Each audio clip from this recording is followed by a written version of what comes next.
Kamusta kayong lahat? Ituturo ko sa inyo kung paano kayo magluto ng tofu. Ito yung tofu na nabibili namin. Parang Japanese ata. Japanese ba? Oo nga, Japanese tofu. Ininit ko na siya sa microwave. Bali, gagayatin ko lang siya ng ganito. Mainit na rin naman siya.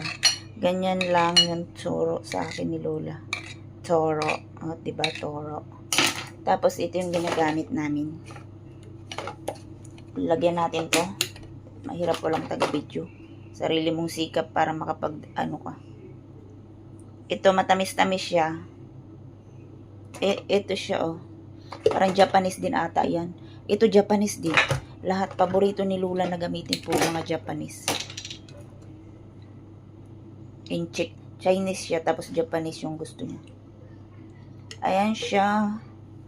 And parsley.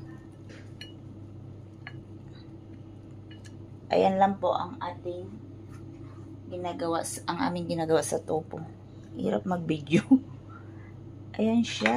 O, ready to eat na yan. Ganyan lang kadali. O, diba? Kakain na yan. Manamis-namis at ano. Masarap naman siya. Ayan yung mga hinalo ko. Charan. Microwave lang. Initin nyo lang. Tapos ganyan lang gawin nyo. Madali lang.